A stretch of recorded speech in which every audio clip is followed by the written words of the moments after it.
6:33 happening today. It is the big story that has a lot of you talking this morning. In just a couple of hours, the President of the United States is set to land right here in Memphis. While a lot of questions remain, our Jarita Patterson joining us now live near the airport where we are on Air Force One watch. Good morning to you, Jarita.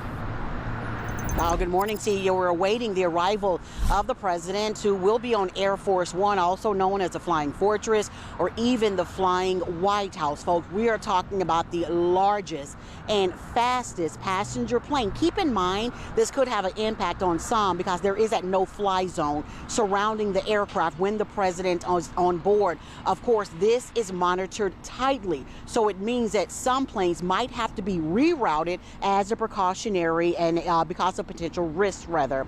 Now, the president's, of course, coming to town to take part in that roundtable discussion about the Memphis Safe Task Force, which is set to happen sometime around noon. The roundtable is all taking place at the Tennessee Air National Guard base located at the Memphis International Airport. The exact timing, by the way, of the president's arrival is not clear. However, the official White House schedule indicates he'll be back in D.C. by 2:30 this afternoon. Now, his visit comes as the task force has now been in the city 6 months, leading to more than 7,000 arrests, over 1,100 guns seized, and 150 missing children located.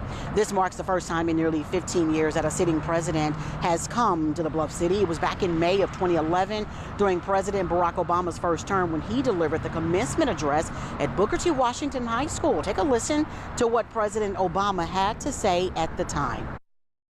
Because if success can happen here at Booker T. Washington, it can happen anywhere in Memphis.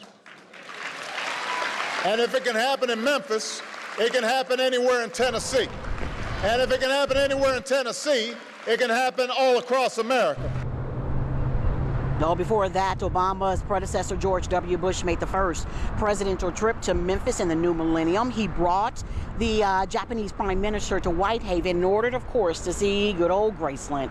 Today's presidential visit is not being supported by everyone. At 10 o'clock this morning, Congressman Steve Cohen will hold a press conference at the federal building downtown. The Democrat said in a statement, quote, "It is a bad idea for him to make a hasty visit to Memphis now, given the worldwide crisis he has caused or worsened." Again, folks, we will be here all morning in order to make sure we can bring you live coverage on air and online when the president makes his way in. Air Force One, that 3-level Boeing, is set to land here later this morning. We will be here in order to keep you updated. Reporting for your news leader at the airport, Jarita Patterson, WREG News Channel 3.